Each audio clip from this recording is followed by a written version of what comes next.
सपनों की सजीली चुनरिया, मेहंदी की रंगीले बूटे, सपनों की सजीली चुनरिया, मेहंदी की रंगीले बूटे, तेरे प्यार बिना सब झूठे, तेरे प्यार बिना सब झूठे, पाँव की छनकती झांझर, हाथों की ठनकती कंगन, वो तेरा रास्ता देखे साजन, तेरा रास्ता देखे साजन।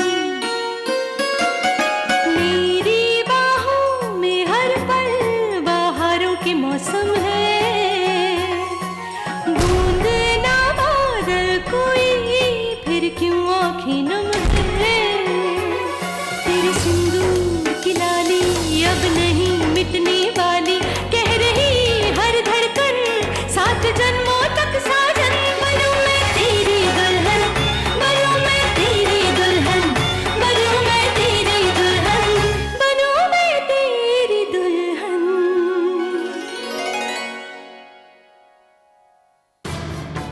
दी, मैं समझता हूँ ये सिंह खानदान के लिए बेइज्जती की बात है, पर मैं क्या करूं, अब और कोई रास्ता नहीं है मेरे पास।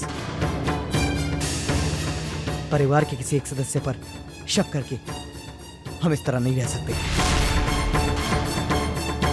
हमें पुलिस की मदद लेनी पड़ेगी।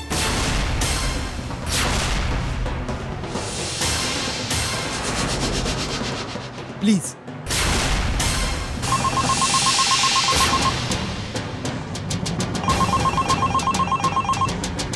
हेलो, जी हाँ, मैं सागर प्रताप सिंह बोल रहा हूँ। जी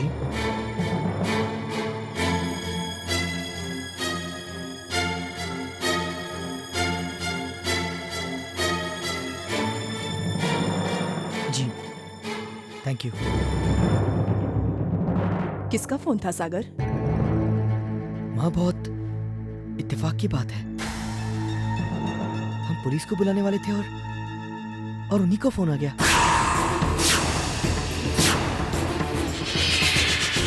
उन्होंने उस आदमी को पकड़ लिया है जिसने हमारा एक्सीडेंट करवाया।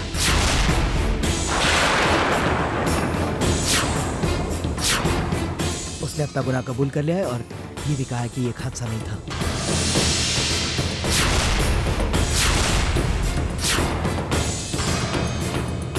किसी ने उसे पैसे दिए थे ये सब करने के लिए।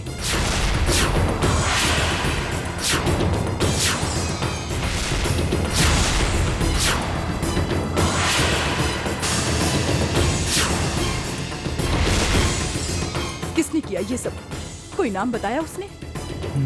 शायद माँ, तभी उन्होंने हमें पुलिस स्टेशन में बुलाया है।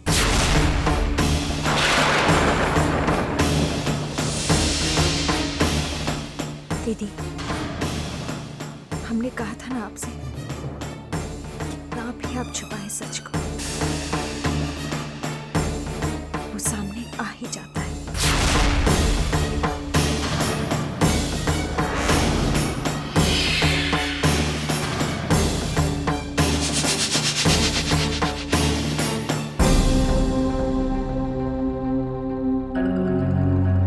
एक्सक्यूज मी, मैं सागर प्रताप सिंह। आपने हमें बुलाया? जी हाँ, हमने उस आदमी को गिरफ्तार कर लिया है जिसने वो एक्सीडेंट किया था। अब आप लोग उस शख्स का नाम जानने के लिए बेताब होंगे जिसने उस काम को अंजाम देने के लिए उसे भारी रकम दी थी।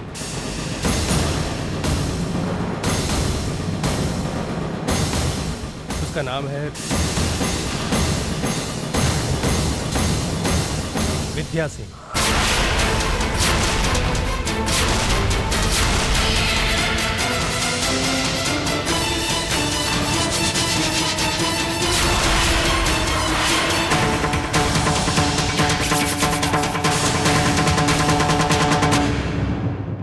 ऐसा कैसे हो सकता है? दद्दा, इनसे कोई गलती हो रही है। Are you sure? जी हाँ,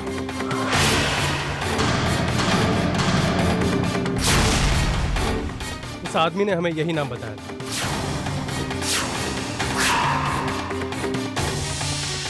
और उसने ये भी बताया कि वो विद्या सिंह नामक औरत से बाहर मिला करता था।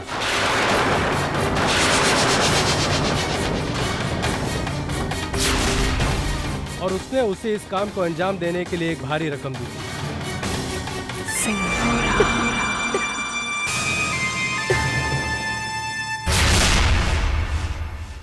बस उस गुंडे को यही मालूम है। इसके अलावा वो नहीं जानता कि वो कहाँ रहती है और क्या करती है।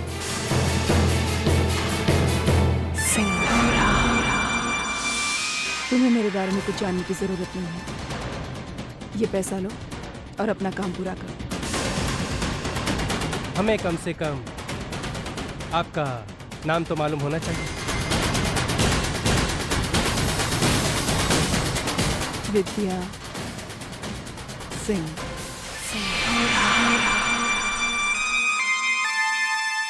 इंस्पेक्टर, पर विद्या सिंह तो कोई और भी हो सकता है, या फिर वो इंसान झूठ बोल रहा होगा। देखिए, इनकी बातों का कभी विश्वास नहीं किया जा सकता, इसलिए हम एक आइडेंटिफिकेशन राउंड कर रहे हैं ताकि सब दूध का दूध पानी का पानी हो जाए।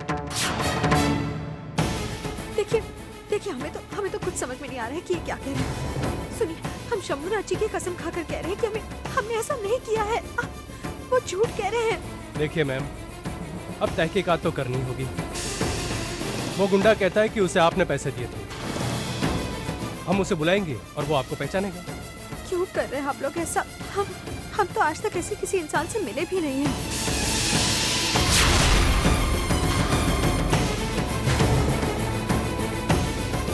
चलो विद्या।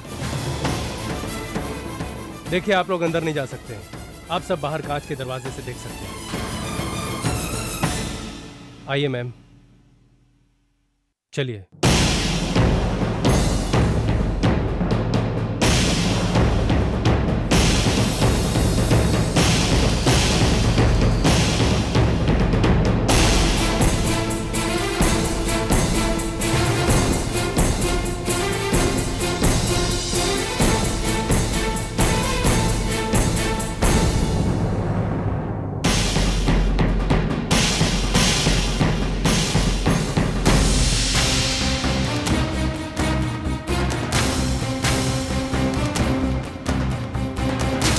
आप यहाँ खड़े हो जाइए। बाकी लोगों को लेके आओ।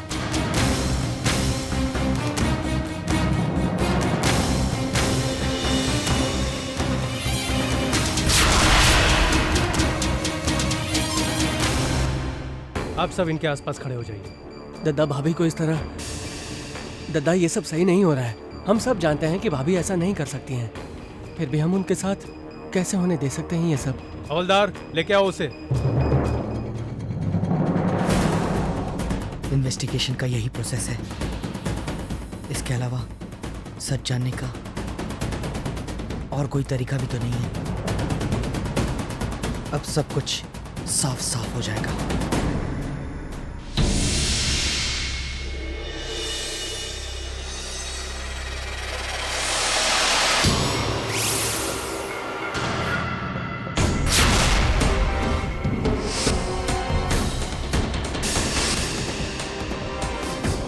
अब पहचानो, इनमें से कौन है विद्या सिंह?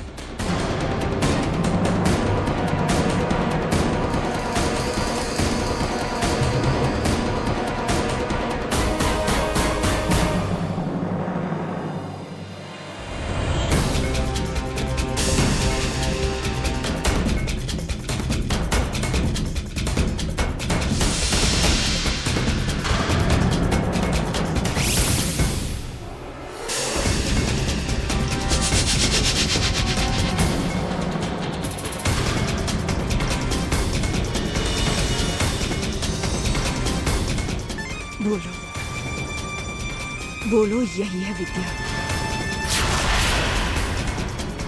बोलो, यही है विद्या।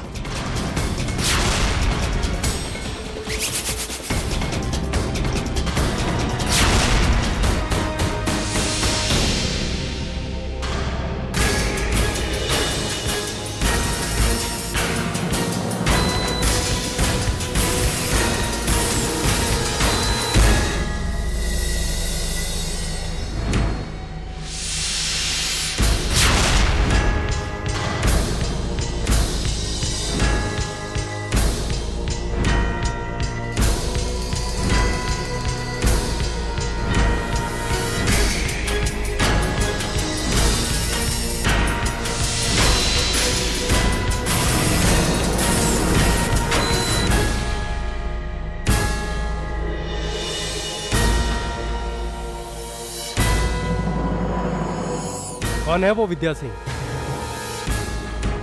क्या वो इस वक्त यहां पर है? क्यों, पहचान नहीं पा रहे हो? वो इस वक्त यहां मौजूद है?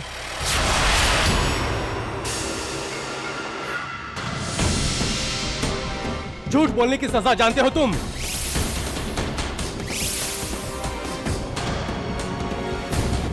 ये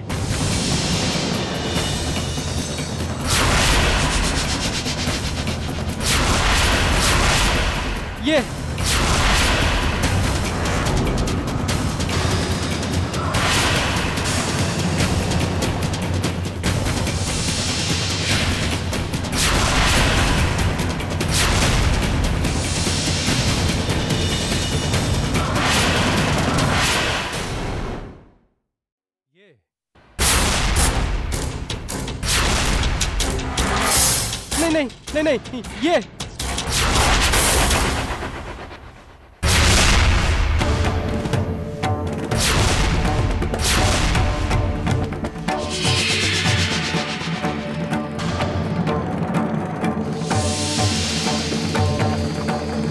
हवलदार, इसे ले जाओ और झूठ बोलने की सजा क्या होती है इसे बताओ। साहब मेरी बात तो सुन लीजिए। साहब मेरी बात तो सुनिए साहब। बाकी को ले जाओ।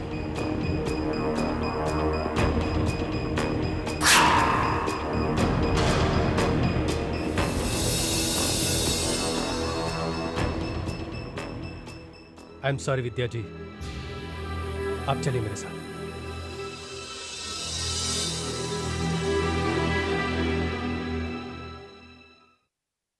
मैं अपने ढंग से पता करता हूं कि यह माजरा क्या है।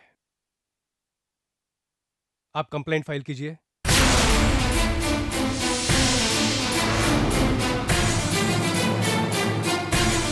सागर जी, यहाँ एक्सक्यूज मी। चल। सागर जी, मैं तो कहती हूँ कि बात को यहीं खत्म कर दो। एक पुलिस केस होगा जिसमें पुलिस इन्वेस्टिगेट करेगी, एक मर्डर अटेम्प्ट जिसमें हमारी फैमिली का एक मेंबर इन्वॉल्व है।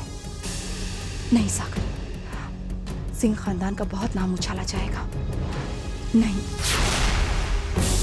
जितनी तकलीफ हमें मिलनी थी मिल चुकी।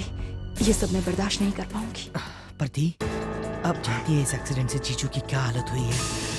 आप जानती है ना, हमें बातों की तह तक जाना पड़ेगा। दी, मेरी बात सुनिए। नहीं, रहने दो सागर। तेरी जीजू के साथ जो होना था हो चुका है।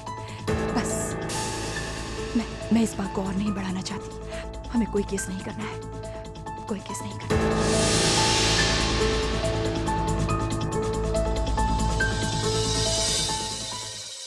जी, चल। Excuse me. जी कहिए। जी कहिए। हमें कोई भी कंप्लेंट फाइल नहीं करनी है।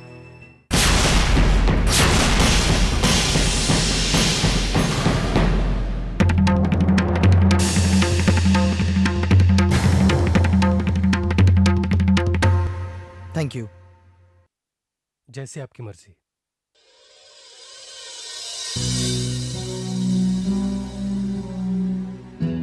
चलिए हम घर चलते हैं। चलो। सत्य की हमेशा जीत होती है। कुछ ऐसा ही कहा था ना तुमने। फिलहाल तो खुद ही बाल बाल बची हो। अंदर जाने की तैयारी तो कर ही ली थी। जरा रुकिए।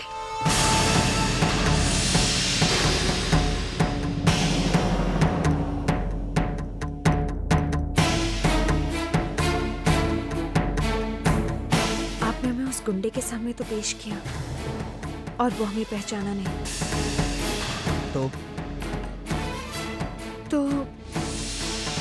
हम ये कह रहे हैं कि हम सिंदूरा दीदी को भी उनके सामने पेश करते हैं।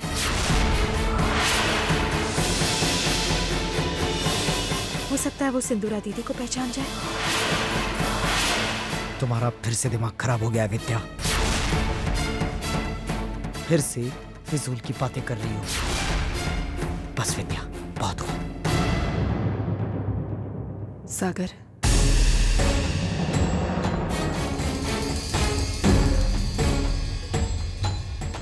बेटा अगर तुम्हारे मन में कोई भी शक है तो मैं अभी उस गुंडे के सामने जाने के लिए तैयार हूँ, जैसे कि विद्या चाहती है। नहीं दी, ऐसी कोई बात नहीं है। कोई शक नहीं है मेरे मन में आपके लिए, और कभी होगा भी नहीं, आप जानती हैं। विद्या की तो आदत है, फिजूल में बोलते रहती है।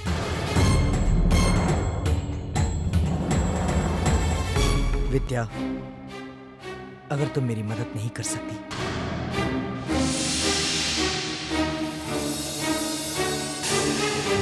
कम से कम हालात को और मत बिगाड़ो, प्लीज विद्या।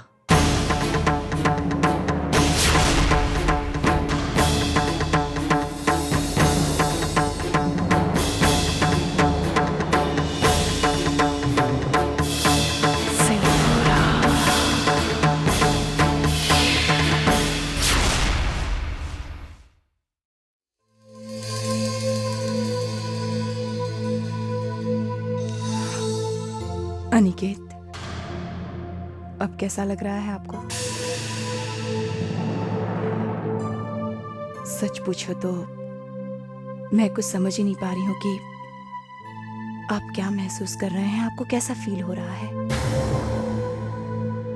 बहुत फिक्र होने लगी है आपकी।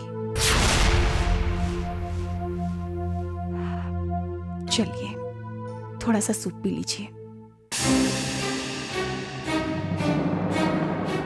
अनिकेत, चलिए मुंह खोलिए।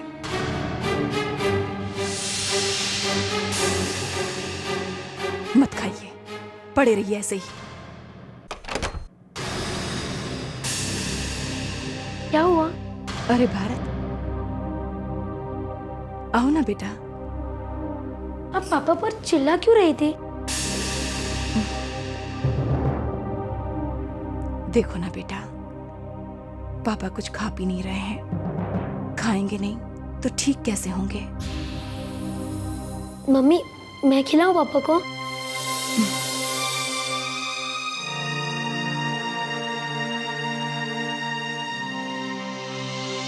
दीदी, अरे डॉक्टर साहब आइए, देखिए ना अनिकेत कुछ खा नहीं रहे हैं। पापा लीजिए।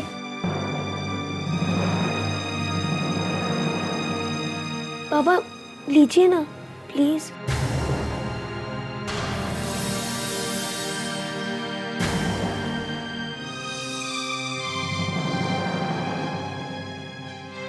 पापा प्लीज। जीजू प्लीज खा लीजिए ना, प्लीज कुछ खा लीजिए। देखिए अगर आप खाएंगे नहीं तो ठीक कैसे होंगे? अनिकेत, ऐसा क्यों कर रहे हो बेटा? कहीं दर्द तो नहीं हो रहा तुम्हें? I don't think so. जब पेशेंट यूं खाने से मना कर दें तो वो कुछ कहना चाहता है, यानी अपनी बात आप तक पहुंचाना चाहता है। कौन सी बात? पता नहीं, पर कोई बात तो है। इस तरह के बैड रिटर्न पेशेंट के पास अपनी बात समझाने के लिए बस एक ही रास्ता होता है। अक्सर देखा गया है कि ऐसे लोग किसी एक के हाथ से नहीं खाते हैं, जबकि दूसरे के हाथ से खा लेते हैं। इससे ये बात समझाने की कोशिश करते हैं कि वो किसकी तरफ है, किसे ज्यादा पसंद करते हैं। मगर डॉक्टर साहब, जीजाजी किसी के हाथ से भी खाना नहीं खा रहे हैं।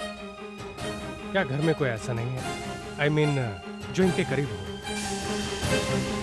है विद्या मामी। पापा उन्हें बहुत लाइक करते हैं। मैं अभी लेकर आता हूँ। विद्या मामी।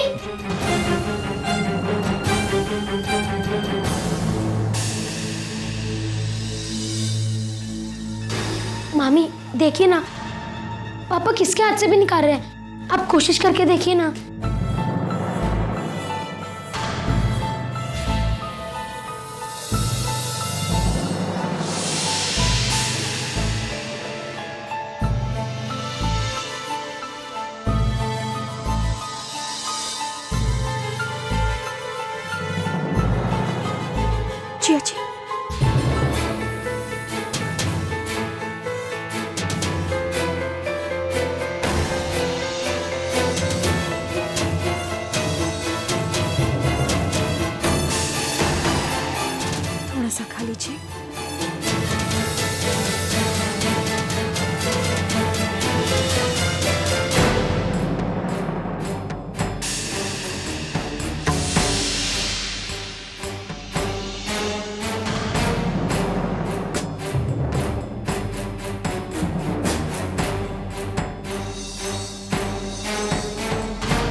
इसका मतलब पापा विद्या मामी की तरफ है।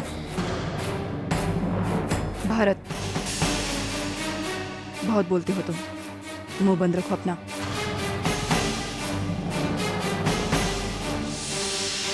शायद ये बच्चा सच कह रहा है। हम सब ने देखा कि अनिकेत जी ने किसी के हाथ से खाना नहीं खाया, लेकिन विद्या जी को मना नहीं किया। इससे बस एक ही मतलब निकलता है कि वो विद्या जी को बहुत मानते हैं।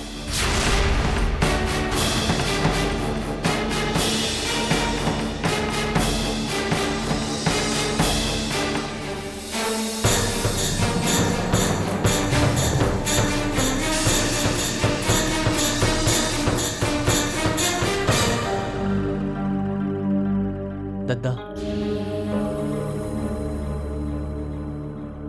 अजीब लग रहा है ना आपको कि भाभी इतनी गलत होने के बावजूद जीजाजी उनका साथ क्यों दे रहे हैं, उनकी तरफ क्यों हैं? इस समय हम भी उतने ही असमंजस में हैं जितने कि आप। मगर हमें इतना पता है दद्दा कि भाभी बिना किसी ठोस सबूत के किसी पर यूं आरोप नहीं लगाएंगी।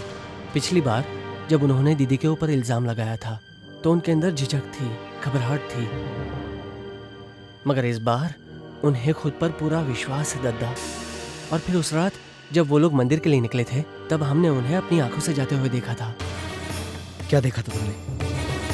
हम थोड़ी दूरी पर खड़े थे, हमने देखा कि दोनों जरूरी बातें कर रहे हैं और दोनों एकदम घबराए हुए लग रहे थे। और जीजाजी के पास ऐसा कुछ सबूत मिल गया है जैसे कि मानो जैसे उन्हें कोई अहम बात मालूम हो गई हो, और वो उन्हें कोई तस्वीर भी दिखा रहे थे।